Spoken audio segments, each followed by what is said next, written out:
This land is my land, from California to the New York Island, from the Redwood Forest to the Gulf Stream waters. Right on. This land was made for you and me. This land is your land, this land is my land, from California to the New York Island, from the Redwood Forest. Hey, Richie, that's a lot of racket for 8 a.m. Well, we got a permit, Harry. Lay it on me. It's for a demonstration in favor of the vote for 18-year-olds. Fine. You better turn the volume down on that choral group, though. You're going to get some static. Okay, Harry. Are you in favor of the 18-year-olds getting a vote, Harry? Convince me.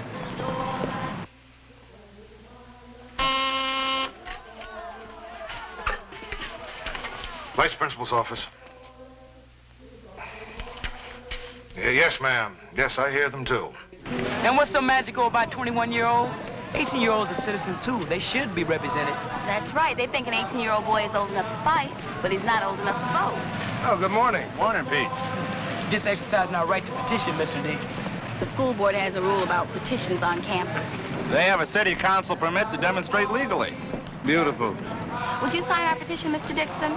It's to send to our state senators asking them to support the voting bill for 18-year-olds. You want to get the man in trouble, Pam? Mr. Casey's watching right out the window. We can't ask any teachers. You can ask them all. We teachers aren't much good if we say something and then hide when the time comes to back it up. Thank you, Pam. See you later, Harry. Yeah, later, Pete. Now are you convinced, Harry? Yes, I think I am. Here, then you sign the paper. Dad, have you any idea what you're doing to the hard-nosed image of the Fuzz, Harry? Everything I can, Rich. Uh-oh, here comes Mr. Casey. Yeah, but we're legal. Don't clutch up. Give us the vote! Give us the vote! Good morning. Good morning, good morning, good morning. And what's this all about this morning? They've got a permit. I've seen it. Well, they're creating a disturbance. No, they're not, Gil. They're in complete compliance with the law. They are disturbing the neighborhood with all that squalling, Harry. I've had 10 phone calls already. You better break it up. I've already told them to ease off the singing. Why don't you just give them all medals and bus tickets and send them to Washington so they can run the country, Harry? Gil, I can't stop a legal and licensed meeting that is really not causing... You wouldn't even stop that mob of kids if they were hauling away the school brick by brick. We have got to be reasonable, Gil. I am reasonable. I am reasonable. I am the most reasonable vice principal I know. Give us the vote! Give us the vote! Give us the vote! Give us the vote! Yes, I'll make an official complaint and see that Mr. Kaufman gets it. Thank you. That's the 11th complaint today about the Revolutionary Corral. Those kids aren't revolutionaries, Gil. How about that cop? Where are the teeth and the authority of the police when every kid in our school calls our cop Harry? If we had more Harrys, we might not need as many teeth.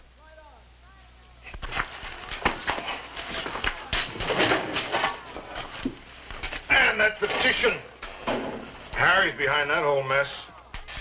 He thinks he's one of them. Shows up at all the dances. Now, that could be a good thing, but what does he do? He dances with the chaperones. Yeah, and this thing he's got planned for the weekend. An outing? Now, how do we know what he means by that poster? Come to the sheriff's training ranch and rap with the Fuzz. Well, rap just means talk. I don't live in a cave. But rap about what? And is there going to be a teacher there? No. Now, what's he going to say to those kids that he doesn't want us to hear? I think what he means is that the kids won't open up if there's a teacher there. He should keep you around as an interpreter. Oh, Pete, if anything happens out in that hallway and Harry comes running, there is not a teacher in this school could be sure whose side Harry would be on. But the odds are he'd be on the side of the kid. He said the same thing about me. There's nothing I can do about you. What are you going to do about Harry? I'm going to nominate him for chief of police of Bismarck, North Dakota. Anybody ever call you a pig, Harry?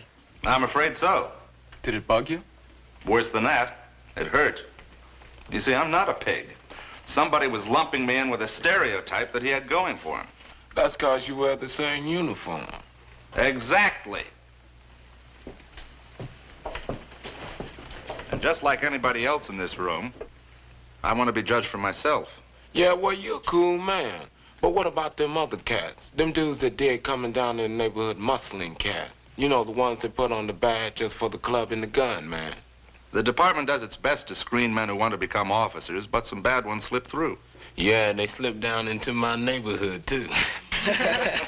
See this eye, man? Guess how that happened? How? Oh, I fell off my bike. Harry, how come cops are always so uptight? Fear, for one. You know, a lot of officers aren't much older than you kids in this class. He comes face to face with a bad situation, chances are he might be afraid. And fear makes anybody do something he wouldn't do if he were cool. Well, when I see a cop, I'm the one that's scared, let me tell you. That's right. So when both sides are afraid, anything can happen. You know what's a drag, man? Shoot. When some cop who lives somewhere way on the other side of town tells me to beat it when I'm standing in front of my own house. You think that's right? Well, I'd have to know the situation first, Jace. You know, 90% of a policeman's time is spent not in hassling people, but in keeping things around town running smoothly.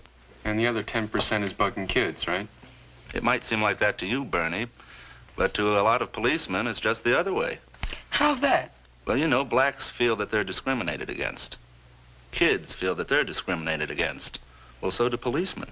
Oh, you breaking my heart, man. You know, there are a lot of cops who feel that they are looked down on by the public and the press, and they consider themselves an oppressed minority. And like other minorities, they get angry and hostile. And they feel that anything they do is okay because of the way they're being treated. That's a mind blower. Just imagine a ghetto just for cops. You know, we've got to learn to deal with each other as individuals, even people who happen to be wearing uniforms. Well, I guess we just have to keep on talking, huh? Right. And be straight with each other. Too many people are afraid to admit their mistakes. Now, you keep this good talk going, and who knows? Maybe we'll start finding a couple of answers one of these days. Hold it. Everybody going on the outing with Harry, meet here after school to get organized.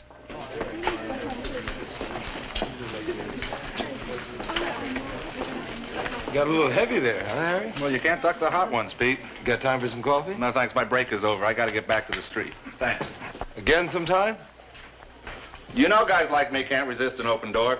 Later, Pete. Oh, I don't mind the fact that every cop is a sociologist these days. I think that's great. I just hate to see the passing of the cop with squeaky shoes that stole apples off the fruit stand. That was a big part of my childhood.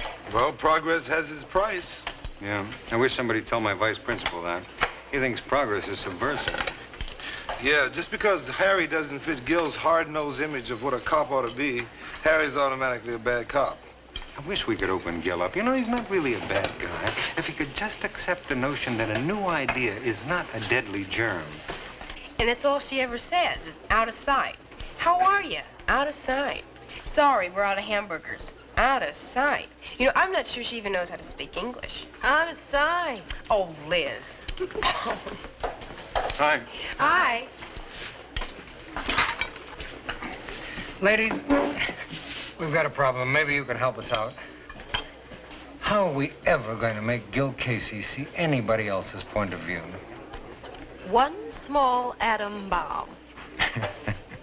Hey, no, how about role-playing? You know, get Gil to switch roles with the other guy, and he'll get to understand them.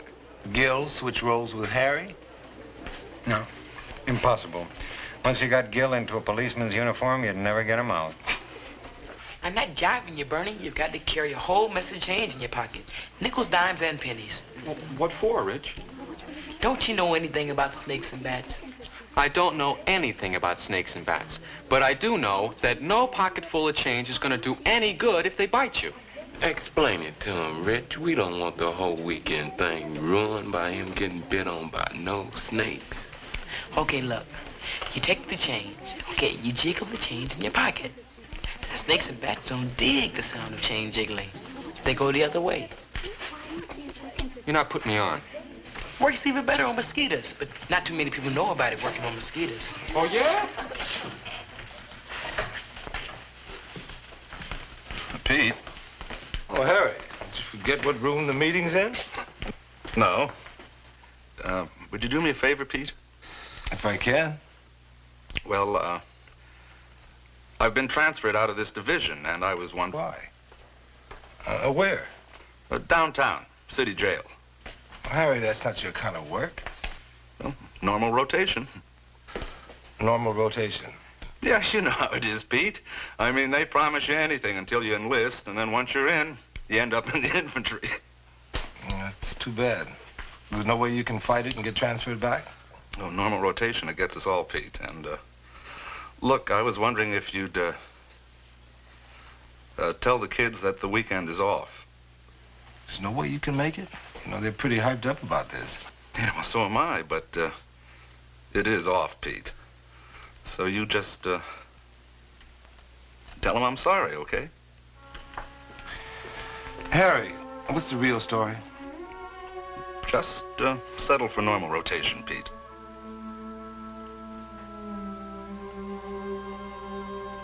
Okay. See ya.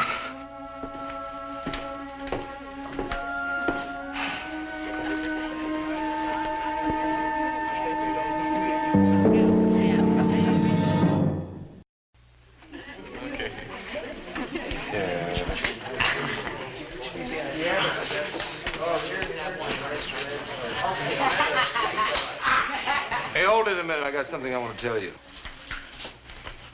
Harry won't be here this afternoon. He's sick? No. The fact is that Harry's been transferred out of our district. Boo, man. That figures. That really figures. Who shot him down, Casey? I asked him why he was being transferred, and he said it was normal rotation. Boo, Fuzz. And this weekend trip's been called off. He probably has duty. Boo, Fuzz. Knock off the booze job, Bernie. He couldn't been leaving for normal rotations, man. He wasn't here long enough. That's what he said. Well, he was lying, man, 'cause cops don't move but once a year, unless some fat cat pushes for it. Harry was only here for 5 months. Somebody shot him down, man. Why didn't he tell us himself, Mr. Dixon? Well, he didn't want to disappoint you. And he was too disappointed himself. Well, he's told us about stuff that fell out before. Like the time we were all going to go to the picnic and he got called away to that riot. He didn't tell us 'cause it was a lie. And Harry wouldn't lie to us, man. That's right, Jason. It figures. We get a fuzz that grooved and the system just can't dig it. Casey's the cat that got him. Man, I know it. You don't know it, Jason. You just think it. Harry said he was transferred in normal rotation. That's the way it is. The fat cats always win. Mark that down. Get fat or lose like Harry. Yay, 3 cheers for the establishment. Boo establishment. Yeah, baby, boo.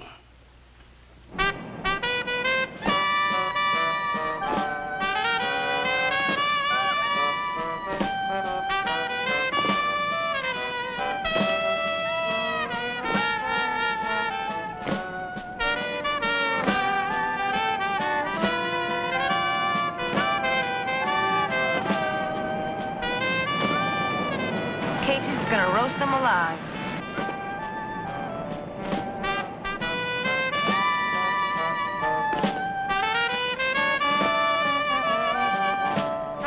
What's going on here? Our friend died, Mr. Dixon. Casey shot Harry down and we buried him. I'm supposed to be Harry. Sit down. You people are just asking for trouble. Harry didn't ask, and he got it anyhow. We're gonna dump this corpse on Casey's desk. His desk? I thought it was outside his door. Sit down. The smartest thing you can do is to break this up right now. Harry wouldn't want you in trouble because of him. We think we should do this, Mr. D. It wasn't any fast thing. We thought about it. Well, you've made your point. Now, how about letting me look into this for you? Yeah, let Mr. Dixon have a go at it, okay? Sounds okay to me. Okay, Mr. Dixon, we're counting on you. Music, Richie, up to the main gate. How should I know where your son is, Mr. Carter? He's not in school. Well, I know he should be. I've been called worse names than that, Mr. Carter, but it boils down to the fact that you are still his father. Fathers have tried to punch me in the mouth before, too, Mr. Carter. Also, a couple of mothers. Good day, sir. You'd think somebody would come up with a couple of new dirty names. Oh, you have a beef with me too, huh? Maybe. Are you being bum-rapped by the kids, or are you responsible for Harry's being transferred? I didn't demand it, but I suggested it. You know, before Harry was assigned here, more than half the student body believed that policemen were the enemy. Harry changed that.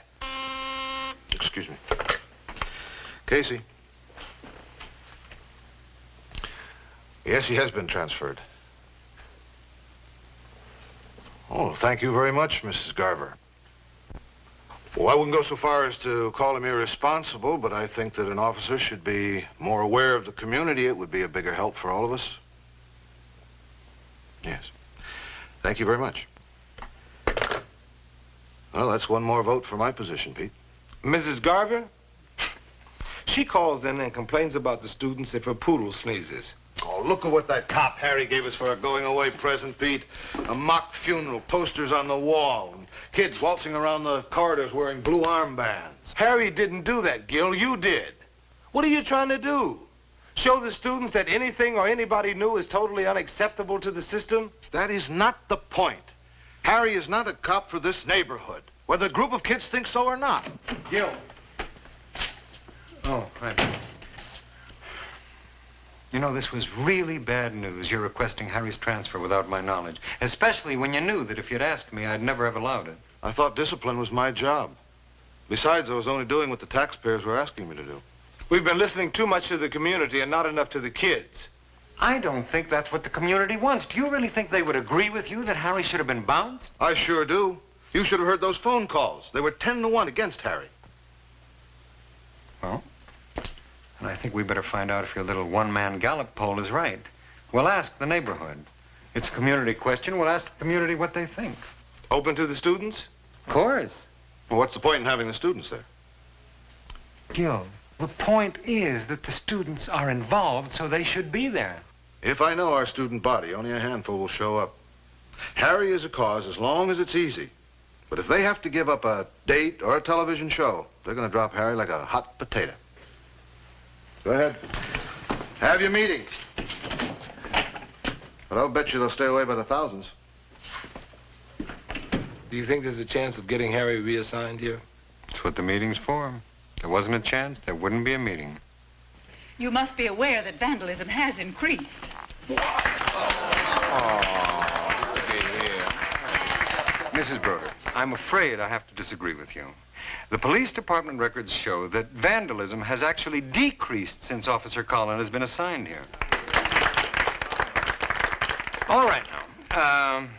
Speaking for those students who are interested in having the school try to get Officer Collin reassigned here is Richie Lang. Neighbors of Walt Whitman High, parents, teachers, fellow students. Now, a lot of kids used to think all cops were pigs. Mean, hated kids. Beat up on people when there wasn't any need to. Yeah, and then Harry showed up. Showed up at baseball games, at pep rallies and dances, but he never leaned on anybody. All he did was stop trouble when it happened. Yeah, and see, the kids dug this, and he rapped with them. All he wanted to do is prove that cops could be, Human. Yeah, human.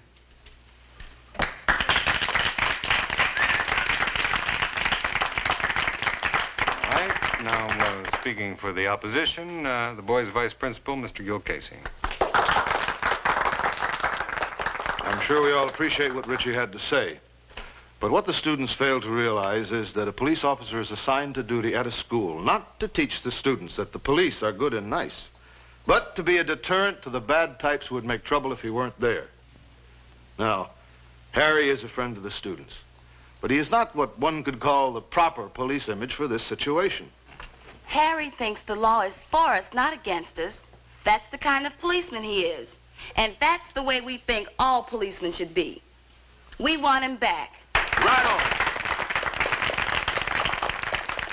I think we have to look at the statistics. Our society is falling apart. Our streets are not safe. And the only answer to that is our police force. If the bad apples make trouble, they must know that the police will fall on them like a ton of bricks. Now, I am not trying to compare the students with criminals or anything like that. But what we need is a strong policeman. And Harry did not have the strength. I think we know both sides. I move we take a vote. No, I think we should have a little more discussion first. Well, everything's been said. Okay, take a vote. All those in favor of having Officer Collin reassigned here, raise your hands.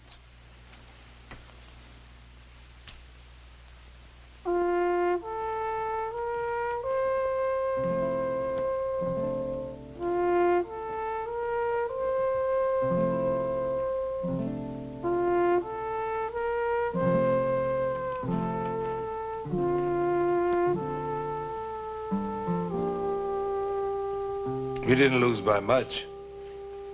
If more students had turned out, we would have won. If there were more students, all they had to do was not to count the students' vote. The establishment makes the rules for themselves. They counted us because it was safe to count us. Hi, kids. I heard about the meeting. Thanks for trying, troops.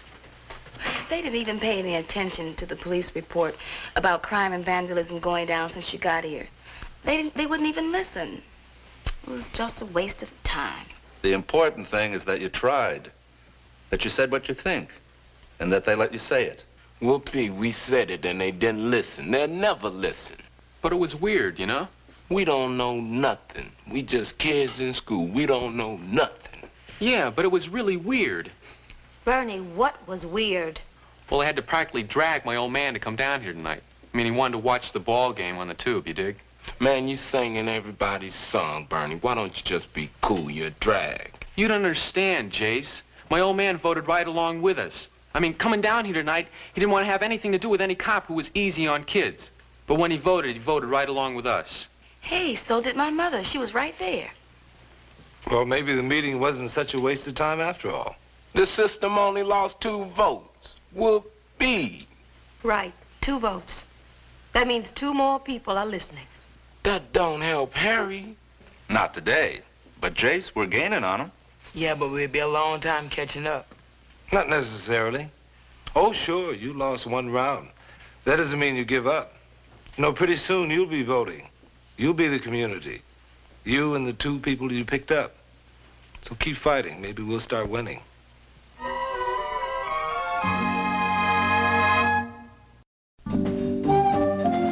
Morning, officer. Good morning, officer. Welcome to Whitman High. Hey, baby, what's happening? Listen, the other officer used to have coffee in the morning before school. So what you do is you go to the parking lot, take a right down the stairway with the red railing, and you're in. Thank you. It's okay. My name's Bernie. See you later. Excuse me, officer. But us cats decided we gonna love you to death whether you dig it or not. Good morning, baby. Stay cool.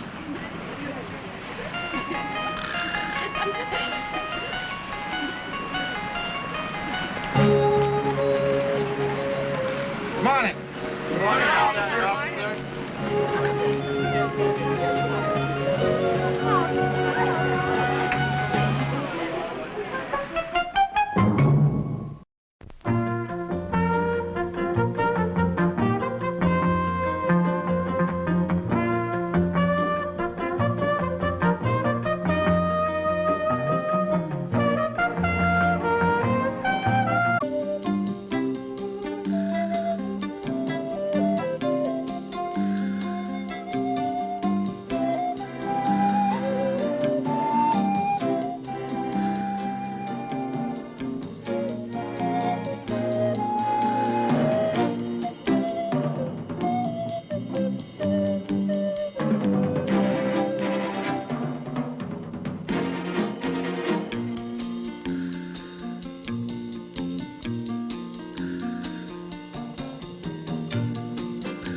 So what's that supposed to be? That's Pam, you yo-yo. Don't you know a portrait of an artist when you see one? Oh, be serious. Are they really going to pay you to do that? Yes. I'm going to get me some of that art stuff. You know, the Art Institute is the best art school in the country. You know that, don't you? I know it, man. I can't believe this is happening to me. How about that, Chase? Pam winning the scholarship. I sure never thought they'd give it to her. You never think anybody gives anything to anybody. When I flashed how good she was, I sure never thought they'd let her go all the way. When do you start? Next September. Hey, Pam, you still going to talk to us when you're rich and famous? Oh, darling, I love you little people. Well, this little people's going to class.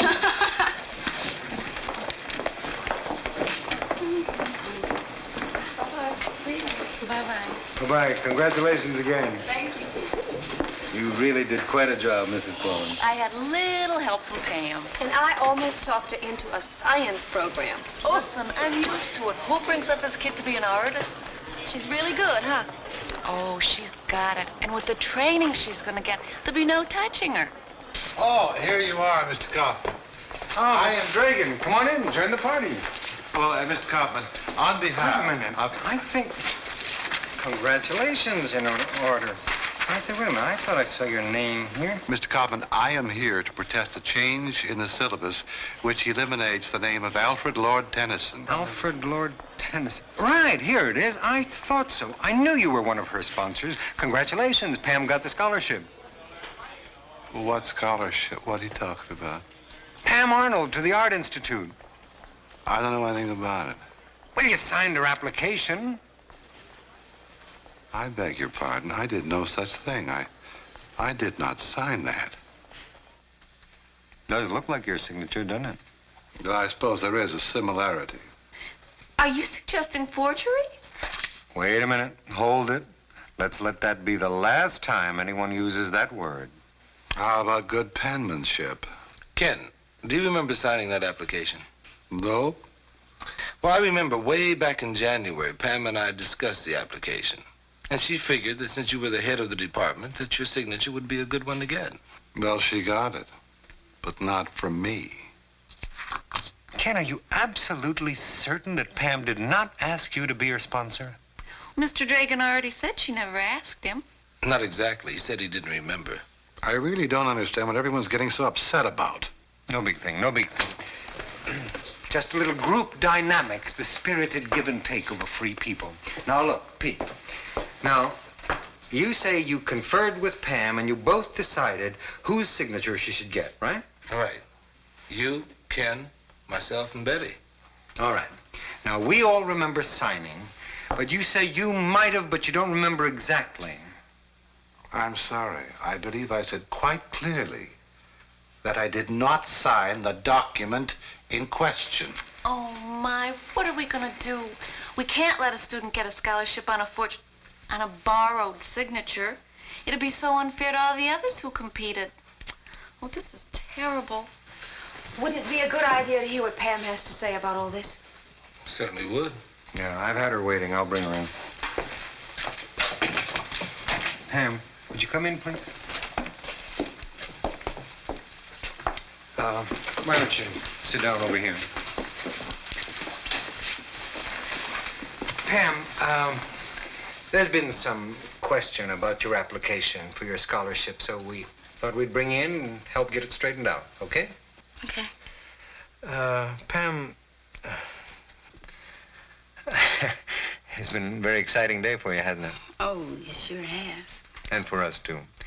Pam, did you ask Mr. Dragan to sign your application? Yes, I did. And what did he say?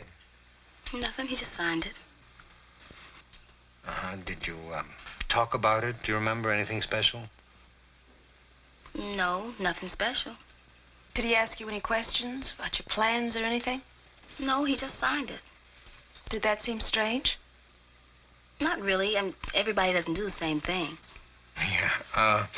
Pam, is it possible that in your haste, maybe if Mr. Dragan wasn't in his room and you knew he was going to do it anyhow, so you just maybe went ahead yourself? What are you trying to say? Listen, I don't sign anybody's name but my own. Of course. Pam, how did Mr. Dragan's signature get on that application? He put it there.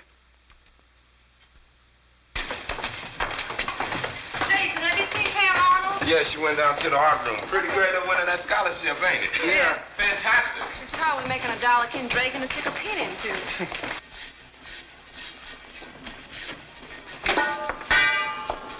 Hi. Hi.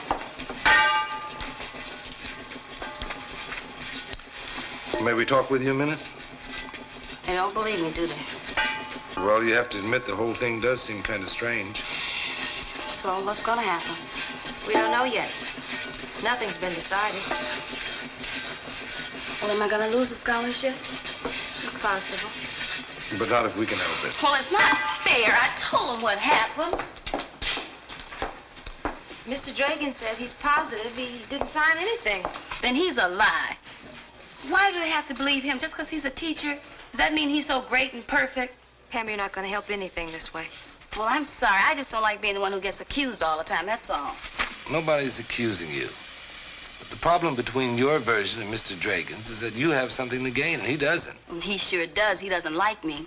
Oh, come on, Pam. No, it's true. I remember being afraid to ask him to sign the thing because I thought he'd say no. But you told me it would be good to have the head of the English department's signature. And when he signed it, I was surprised. Even if you're not his favorite student, that does not explain why the man says that's not his signature. Yeah, well, what if he planned the whole thing right from the start? I bet you anything he planned to sign that thing just so later on he could say he didn't. Don't you see? He knew how that would make me look. Do you really think he dislikes you that much? Well, why else would he want to ruin my whole life? Think hard. Was there anybody else around when Mr. Dragan signed the application? You know, there were a lot of people. Who? I don't know, some kids and... Were there any teachers around? Why does it always have to be teachers, Mr. Dixon? I mean, everybody knows the kids are just a bunch of liars. Will you stop fighting us, Pam? We're trying to help you. I'm sorry. Was anybody else there? Miss Johnson. That's right, Miss Johnson was in there. Yes, I do. I remember it exactly. It was Friday after class, and I had to go see Mr. Dragan about a footnote that I didn't understand in this really sensational article he wrote on Alfred Lord Tennyson, the poet. And he was in this terrific snit about something. And I decided not to bother him. You know how he gets. Alice, what about Pam? Well, I'm absolutely certain that she was one of the kids around Mr. Dragan's desk. She had on this groovy sort of African print that had blue jutting out. Well, what did she do? I mean, what was she there for? She was waiting to see Mr. Dragan. Was she carrying anything? Papers. She had these, these sort of papers in one hand and a book under her arm and this dynamite necklace with pearly blue stones that just went all... Alice, do you remember whether or not Mr. Dragan signed the papers? The papers? No. No, I don't remember. But she really looked sensational. Is something wrong? But you're absolutely certain you don't remember seeing Mr. Dragan sign anything of Pam's? No. Should I have?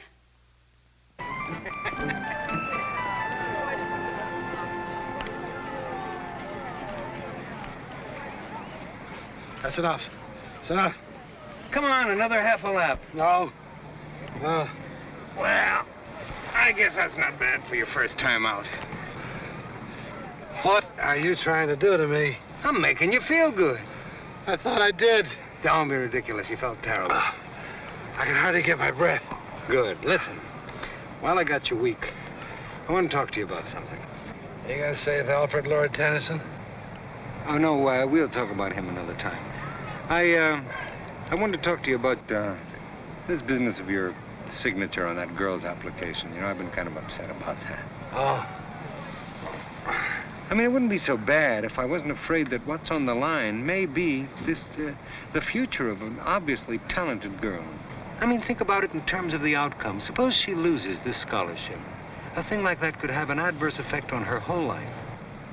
Are you suggesting we shouldn't say anything to the Art Institute and just let them go ahead and give her the scholarship? Well, that would be up to you, kid. But I'm sure you're not the kind of a man that would want to be responsible for ruining that girl's future. But would a man like you simply ignore her transgression? Well, I don't think it's a matter of ignoring a transgression, Ken. I think it's a matter of being a little flexible. You're saying that you believe that is actually my signature.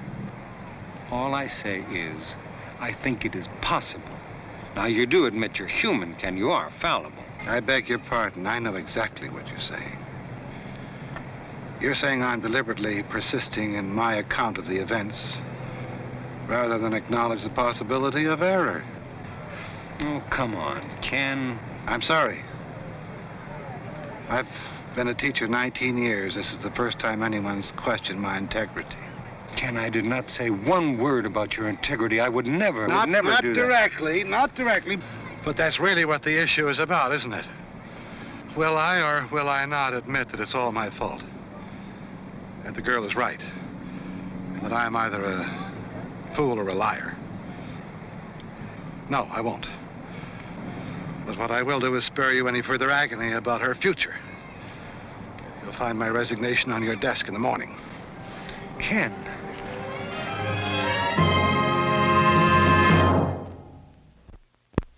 Hey, Pam, you really thought they were gonna give you something?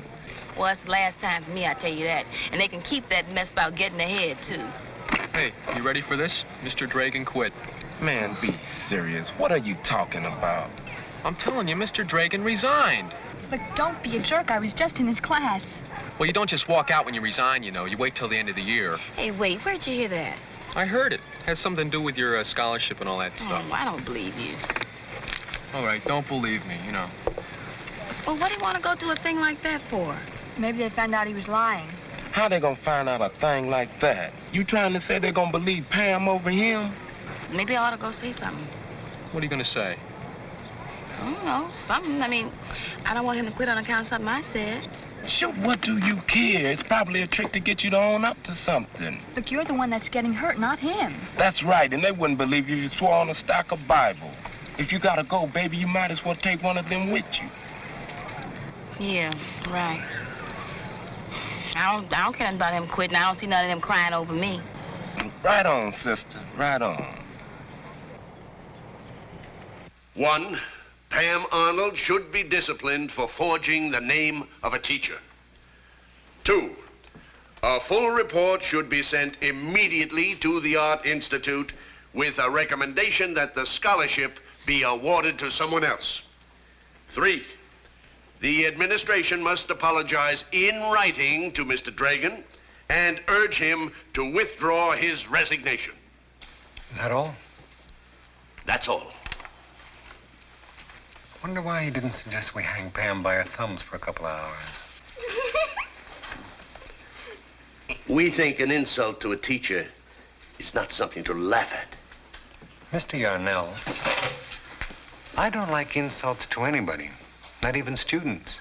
Do you mean this girl? You mean we're insulting her? Is that so hard to believe? Oh, please. You know, you don't even know what really happened. Do you? No. And that's exactly why I don't want any part of your headhunt. You think we should just let Ken Dragan's career go right down the drain, is that it? No. But I do think we ought to stop wasting time with all this nonsense and try to help the man understand. Oh, come on now, Pete. He did not sign that paper. May we adjourn now? Thank you. How do you expect us to maintain our authority when the administration doesn't back us up? A lot of us think there could be a real showdown over this. What kind of a showdown? Well, unless you do what's in here, there'll be a whole bunch of incidents like this. A lot of kids are sneaks and liars. They'll be saying it's their word against ours. Do you hear what you're saying? Do you really believe your authority and credibility with students comes from the principal's office? Is that what makes you teachers? An iron fist down the hallway to zap any student who steps out of line, huh? Well, let's see you keep order in the classroom sometime. That's right. I have been in charge of a classroom. And I know it's not easy to keep order, but maybe order isn't what it's all about. You make these kids sound like all they're waiting for is a sign of weakness so they can move in and take over. Do you realize that in a couple of years they'll be working, voting, serving on juries, dying maybe in some war? To hear you tell it, we're keepers. We're here to sit on cheats and lies until they're let loose on an unsuspecting nation. Are you just finding that out? You want an answer right now, don't you? Yes, indeed. Okay. I guess I can give you an answer. Let me put it like this. If Ken Dragan is not here next year, this is going to be a much poorer place. We're all going to lose. We lose because Ken is a good teacher, and I don't know anything in the world that's harder to be than that, or more worth being. But unless there's more evidence that Pam Arnold forged that signature, I'm not going to do what you people want. I am not going to sacrifice that girl for Ken Dragan or anyone else. Teachers, after all, principals too, for that matter, are only a means to an end. Students is what we're all here for.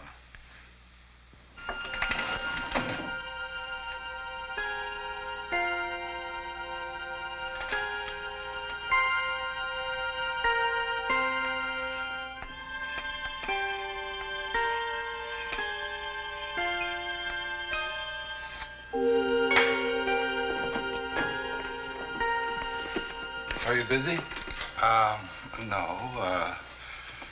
No, I'm not busy.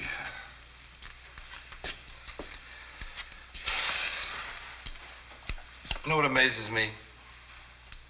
No. All the stupidity in the world, and we can still think that there's something important about saving face.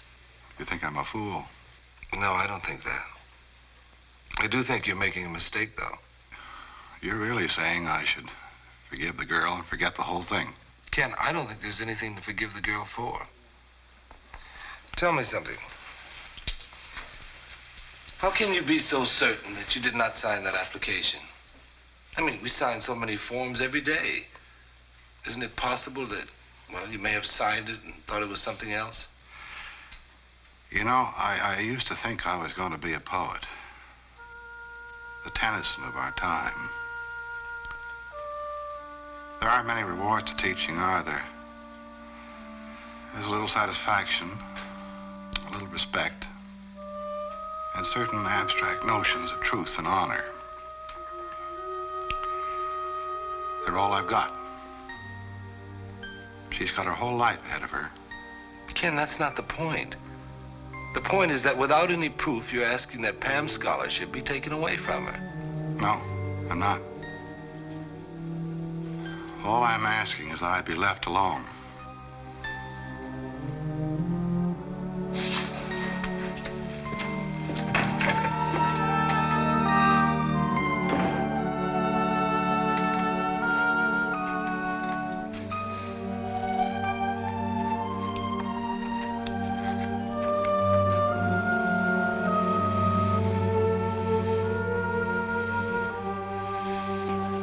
Mr. Kaufman standing up to practically a whole delegation of teachers. I think that's terrific. Don't you? What about all those teachers saying I'm a liar? Now, how terrific is that? I wouldn't take that scholarship if they begged me. Oh, don't say that. That's terrible. Well, that's what I mean. That's exactly how I feel about it, that's all. Oh, you can't do that. Yes, I can do that. I can do anything I want to do.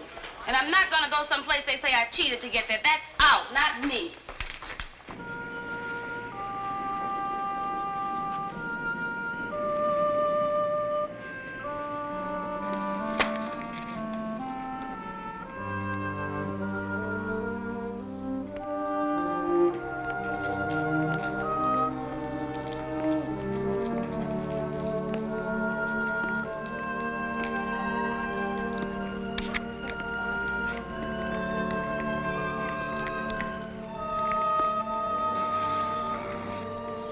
Say, that's very nice. I think it's right.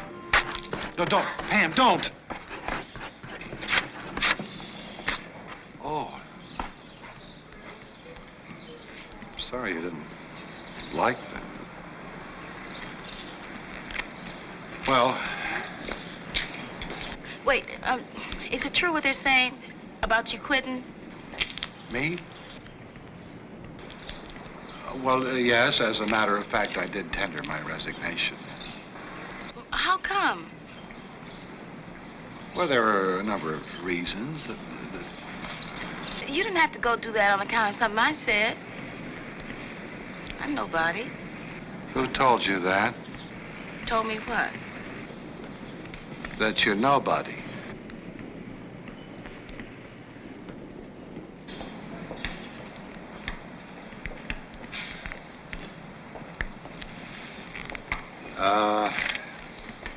Pam, it just occurred to me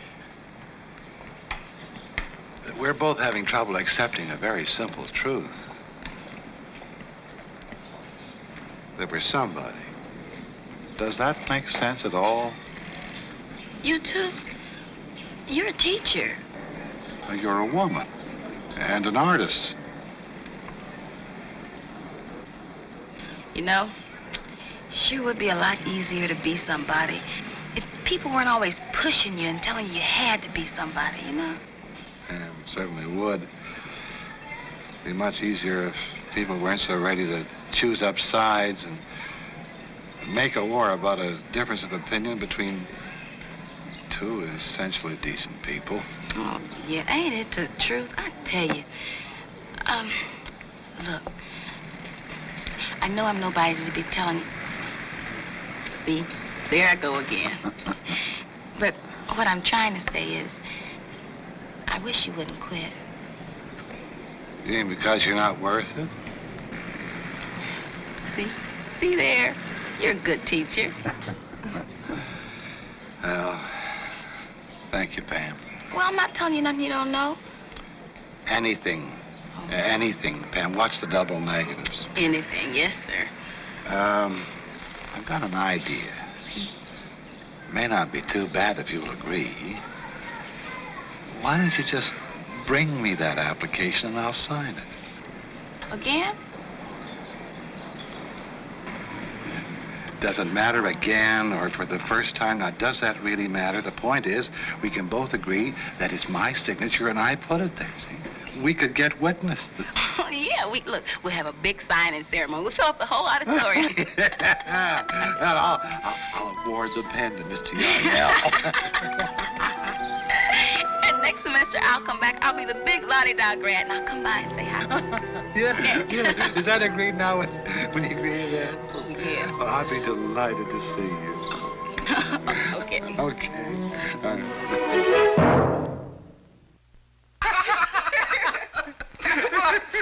I got a worse one than that, though. Listen, one of my students came up to me and asked if he could be let out of last period because he wanted to go to his grandmother's funeral. Oh, I don't get it. Well, wait a minute. That's because I haven't finished yet. Oh. Don't worry about it. Anyway. So what happened? Anyway, so the next day he comes back again and he says, Mr. Dixon, can I get out of last period? He said the funeral had been called off because of rain. Oh, no. I told you. Didn't I tell you they were sneaky? Oh, you gotta watch them every minute. Oh, you made his day, shucks.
Margaret? Miss Johnson, I'm in the most incredible trouble with my mom again. You gotta help me. Well, what happened this time? Well, she never believes me. Last night... Oh! There's my boyfriend. Yes. I'll talk to you after lit today, okay, Miss Johnson? It's vital. Real good, Margaret, sure. No!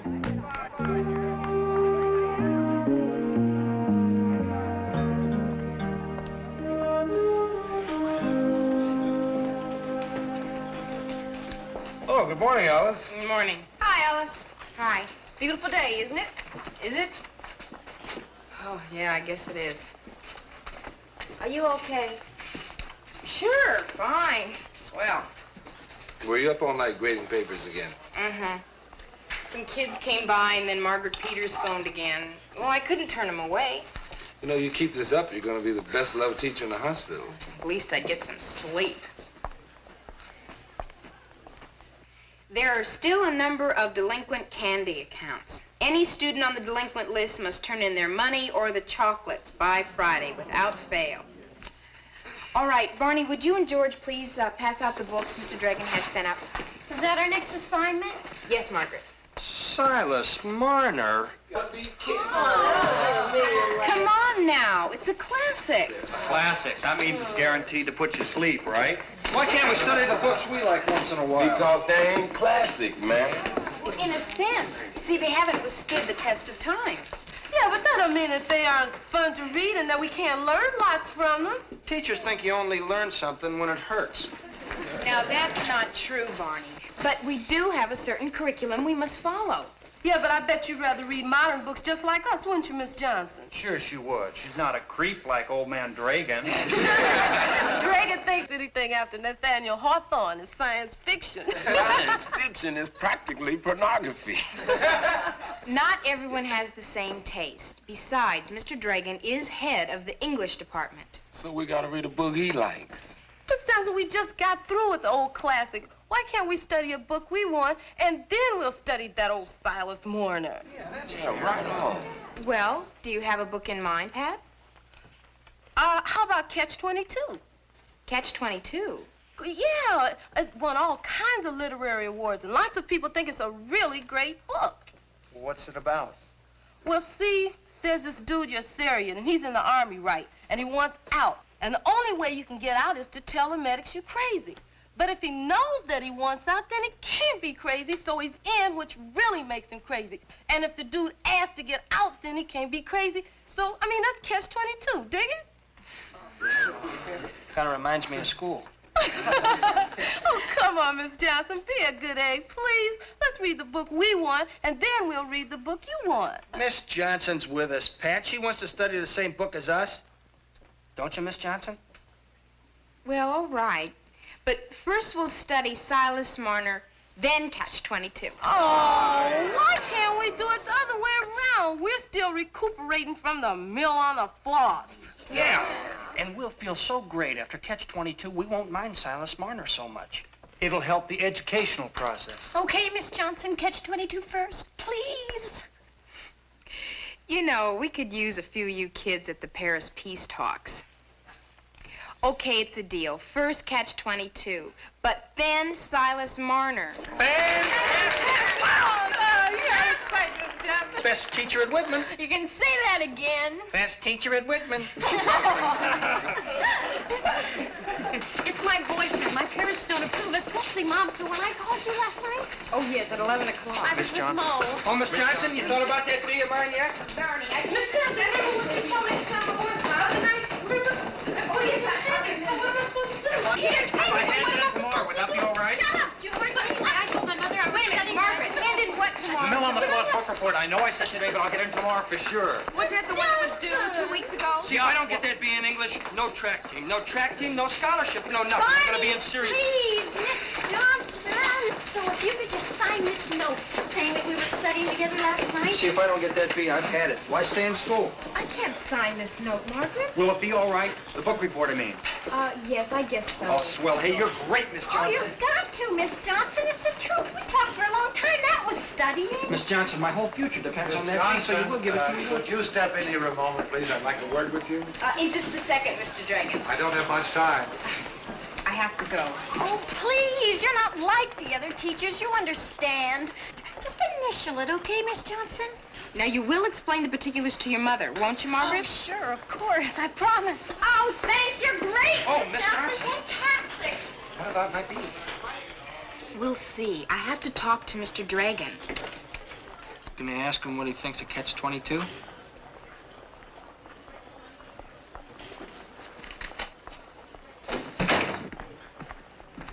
When Mr. Cotton was sergeant in my department, I was a little less than enthused. But from all reports, it appears you've been able to instill into your students a rare enthusiasm, which I shall be only too pleased to know to my evaluation report of your work at the end of the semester. Well done, Miss Johnson. Thank you. Now then, how is your Lit Class 204A getting on with Silas Marner? Oh, well, Mr. Dragon, what I've done is, well, the class is sort of aiming at Silas Marner. You know, getting in the mood, preparing. Good. Great book. My personal favorite. And perhaps the greatest book in our entire curriculum. Well, keep up the good work, Miss Johnson. Oh, Miss Johnson, Yes, Mr. Dragon. get some sleep.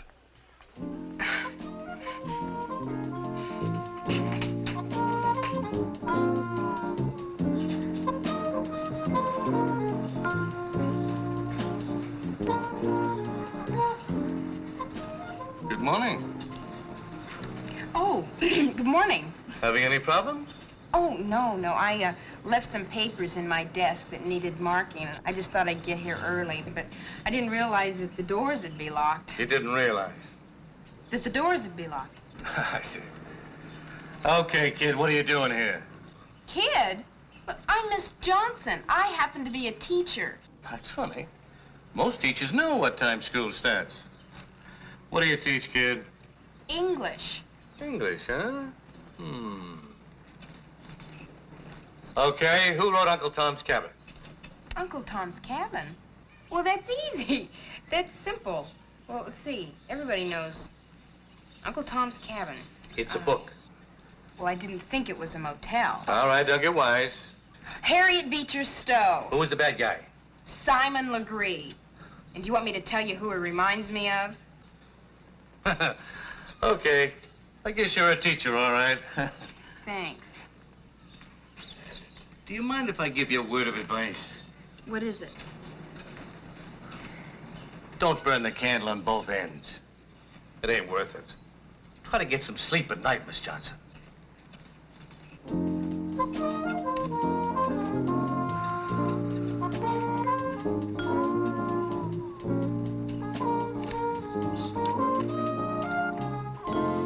You're not an emergency clinic, Alice. You know, you're not supposed to be on duty 24 hours a day. But they're such great kids, Pete. Sure, but you can't do everything. Teach your regular classes, give special tutoring, and handle their individual emotional problems. It's too much. How'd you like to coach the baseball team on the side? Well, I am getting a little worn down, but... What time did you get to bed last night? Well, after I finished grading some of these quiz papers about... Oh, no, then Natasha Rogers called, and then Margaret again. Oh, about 1:32. Alice, you have got to learn how to say no. Pete's right. You've got to draw the line. I mean, I'm a sensitive, sympathetic counselor, but I don't get phone calls all hours of the night. How do you manage it? Leave the phone off the hook. Of course it's a comedy. A black comedy. How can you call a book about war and men getting killed funny? Yeah, but that's what black comedy is. If you don't laugh, baby, you'd be crying all the time. I disagree. Personally, it's an immoral book. Don't tell me. My father was in World War II, and this makes it all sound like it was crazy. So what did your father think about the book? I don't know. Well, Barney, why don't you ask him? Okay.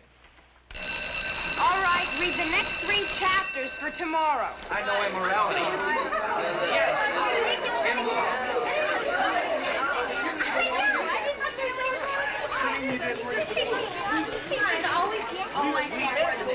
Miss Johnson, you must be a veritable miracle worker. Really? To see a class so bright-eyed and bushy-tailed after 40 minutes of Silas Marner, you know, that proves that our students can learn to appreciate the classics if they're taught with enthusiasm and verve. Thank you. You know, tomorrow I'm going to permit myself a very special treat. What treat is that, Mr. Dragon? I'm going to witness firsthand what you're doing with Silas Marner. I'm going to audit your class. See you, Miss Johnson.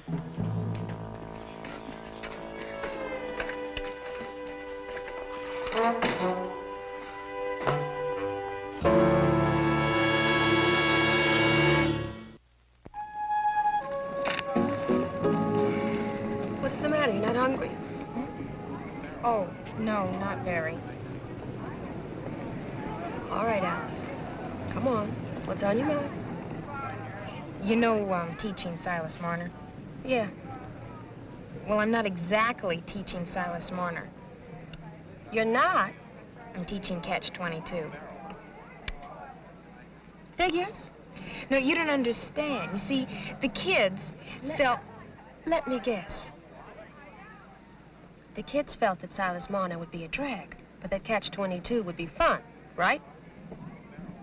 And you felt the kids would hate you if you forced them into that dusty old classic. But if you allowed them to read a swinging modern classic, they'd love you. Am I close? Exactly. But that's still not all. Mr. Dragon's going to audit my class today. What am I going to do, Liz? I tell you what I'd do. What? For openers, I'd pray. Pray? Pray. What do you mean we've gotten all we can out of Catch-22? We're hardly even into it. What's going on, Miss Johnson? Sounds like cop-out time to me. Yeah. We had an agreement, remember? Catch-22 first, then we dig into Silas Marner. Now, would you please get out your copies of Silas Marner? Mine is home. Mine, too. We didn't know we were supposed to bring them. Of course you didn't. All right, let's go on with Catch-22. Yeah. Barney, you were going to ask your father what he thought of the book. Has he read it? Yeah, he said he read it when it first came out. Excuse me, Miss Johnson. People, please go on, just as if I weren't here. Yes, of course. Well, now, where were we? Oh, yes. Barney, you were about to tell us what your father thought of the book. Oh, well, I'm not... Wonderful. Now, that's wonderful, Miss Johnson, bringing the views of the parents into the classroom. Oh, sorry. Go on, just as if I weren't here. Go ahead, Barney. Oh, well, It's all right, Barney. Now, go ahead. What'd your father have to say? Well, he said a lot of things in the book were exaggerated. Like the way the nurses in the hospital cared more about their personal problems than they did about the patients. Yes, practically everything in the book was exaggerated. Now, what do you think the author's intent was in exaggerating reality the way he did? Pat? Well, it's just like in a painting. Sometimes the artist has to exaggerate certain features in order to get his point across. Yeah, like the cat who cornered the whole cotton market in Egypt. That was impossible. But, you know, there were cats in the army stealing stuff and selling it. Good. Now, does anybody else have an... Excuse me just a moment, Miss Johnson. I must have come in here somewhere in the middle. Hospitals, nurses, stealing cotton. Now, I don't like to interrupt, but could someone please tell me what happened to Silas Marner and all this? Miss Johnson? I'm not upset, Miss Johnson. But I am seriously disappointed. But Catch-22 is a marvelous novel. It's a controversial novel, my dear. Silas Marner, on the other hand, is a time-tested classic. More importantly, it's on your teaching plan. Therefore, I suggest you teach it. I was going to. Miss Johnson, as you know, this is the first year of your probationary period. Yes, sir. Not a very promising beginning, is it? Not at all. From now on, Miss Johnson, you must place your trust in Silas Marner. I'll try. I hope so. I sincerely hope so. Excuse me, Mr. Dragon. Miss Johnson, you wanted in Mr. Kaufman's office right now.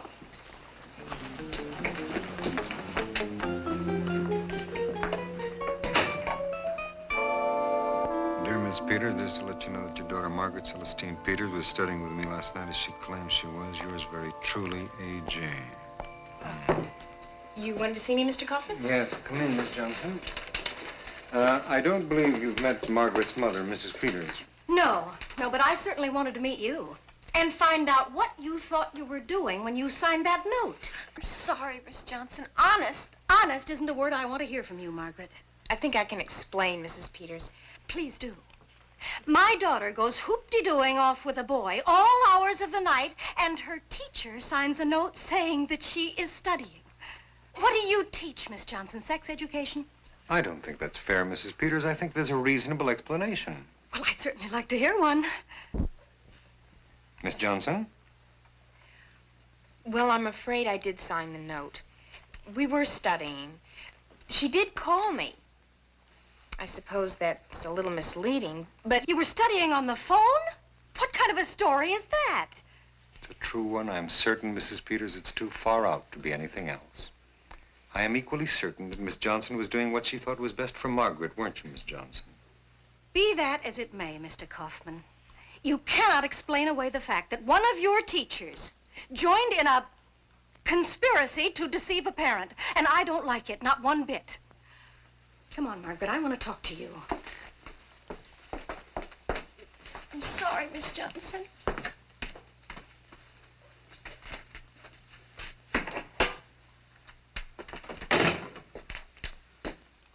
Miss Johnson, do you know why a teacher teaches for 3 years before he receives tenure?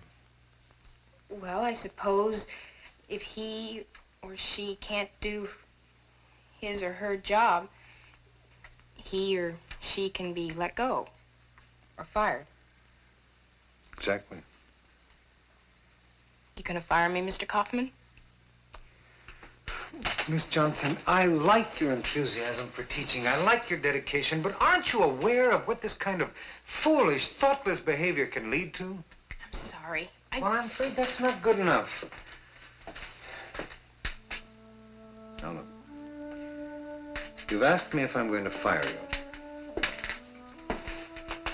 I can only tell you that at the end of the semester, I will review your work and Mr. Dragon's evaluation, and I'll make a decision. Thank you, Mr. Kaufman. Oh, don't thank me because, well, I just hope I never hear anything like this again. Yes, sir. And Miss Johnson, I will be listening very carefully.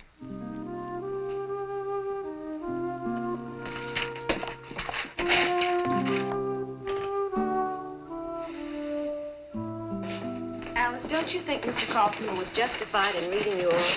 I guess so. Alice, do you want to be a teacher? Of course I do. Then why don't you act like it? What do you mean? Well, your first responsibility is to teach English, right? Well, you've let your students' personal problems interfere with that job. I don't know. I guess I'm just a flop.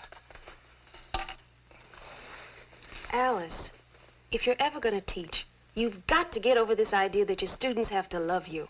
They don't. What they have to do is learn. And what you have to do is teach them. But I don't know where to start. Start with Silas Marner. All right. Look, it's 3 weeks since I committed the treasonous act of forcing you to put aside Catch-22 and read Silas Marner. You didn't want to study Silas Marner. I didn't particularly want to teach it. But what about Silas himself and the life he lived? You call that living? What do you call it, Barney?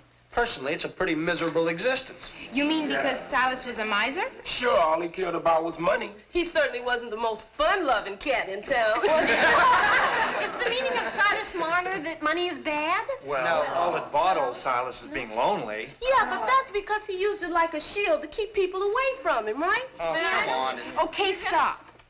Know what we've been doing? Thinking about Silas Marner. Arguing about it. And I bet some of us have actually been enjoying it. See? It's possible. Hey, so that's why when he lost all that old gold, he was, like, vulnerable. And he could love that little girl, Eppie, right? In other words, when he lost the money, he was forced to change, right? Okay, now remember, this is a time when England was changing. The Industrial Revolution was coming on like a steam engine. So that hanging on to gold was like hiding from change. If you don't hang loose, you're dead. Right. That's right. What do you think of Jason's interpretation of Silas Marner, Mr. Dragon? Oh, well, it is a somewhat unorthodox view of the book. It wasn't the gold that was bad, it was Silas believing in it. Don't you think everybody's got to change their beliefs once they find out they're dragging behind the times? Well, actually, you have a very interesting point there. You mean you believe in revolution? In change. In change, I hope there is a difference. Some people think one's impossible without the other. Is that what you think, Pat? Well, I don't know. I'm not exactly sure. Well, what about the changes that have taken place in this country over the years? What kind of changes? Well, what ones can you think of? I'm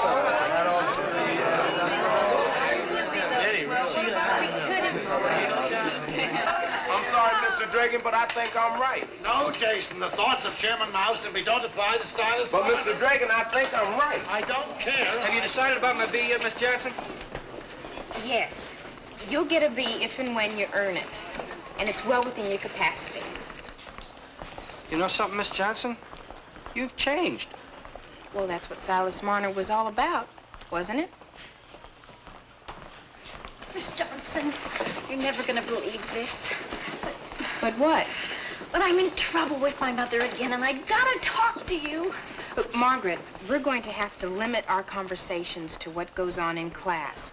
Now, you have friends to discuss your personal problems with.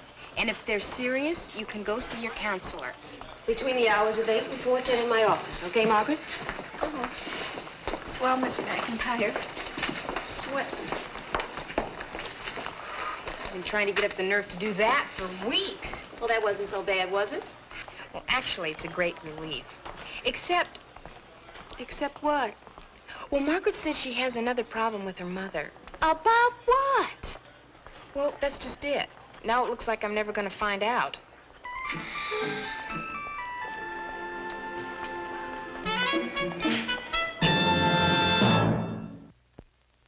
And then Mr. Dragon said he had never encountered so many far-fetched interpretations of a book. Is that good? No, but he said he'd never encountered such enthusiasm either. That is good. So what are you going to teach next? Well, we're going to finish Catch-22. Catch-22? Yes, Mr. Dragon said it was all right since the class handled Silas Marner the way they did. Well, you should be very proud. Oh, I am. And Mr. Dragon even preferred Catch-22 to a classic. One of the kids suggested we study. Dragon did to a classic? Which one? Lady Chatterley's Lover.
Those of you who are registering late, please fill out your yellow cards first. I filled it out already. I've been here an hour. Young man, this office has only been open 22 minutes. After you complete the yellow cards, take a pink and a blue one from these boxes over here. Fill those out and return them to me with your yellow card.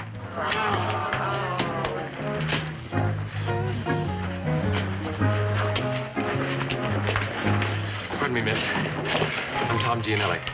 Yes. Oh, yes. Mr. Kaufman told me you'd be here this morning. Did you bring your transfer papers, Tom? Mm-hmm. Right here. Well, I'll just fill these out for you. What is that? How does he range? Is there a water fountain around here, miss? Yes, right over there. Yes. Thank you very much. Thank you, miss. You're welcome, Tom. Thank you.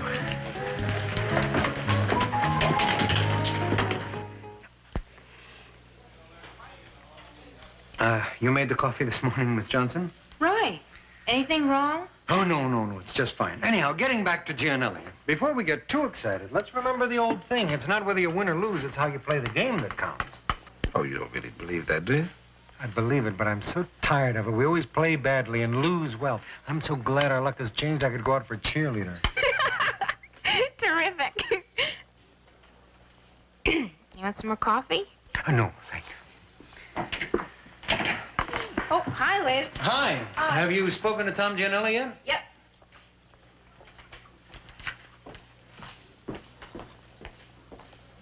You made the coffee this morning, Alice?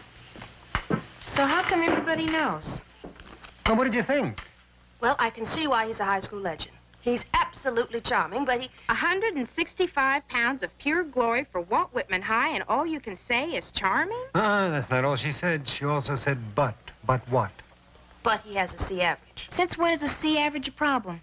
Since we first realized that Van Buren is about a year and a half behind us academically.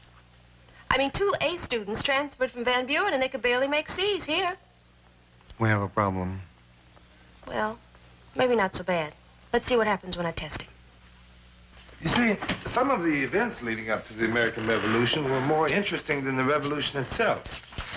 So I want you to examine certain phrases, names, places, political slogans, etc. Sorry about that. What comes to mind when you hear the names Lexington and Concord? 1 if by land and 2 if by sea. No taxation without representation. The Boston Massacre. Good. Does anybody know what the Boston Massacre was? Yeah, it was a bummer. New York 35, Boston 0. Very funny, Tom. Now, would you like to try and answer the question? Tom, you read chapters 8 through 11 so you can catch up. The rest of you read chapter 11. Helen, would you pass back last week's quiz? Oh, Helen, are you there? Oh, yeah, sure.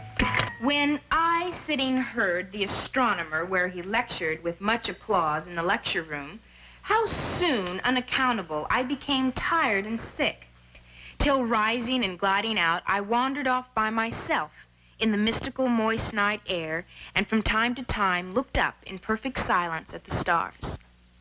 Now, what was the poet trying to say? Sounds like he was trying to say he was sick and tired of lectures. I think he was trying to say a little more than that.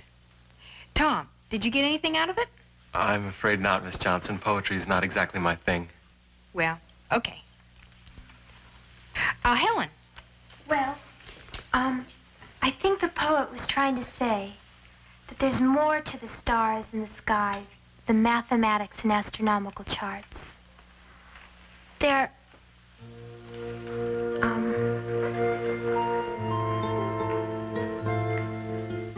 are things that can't be measured.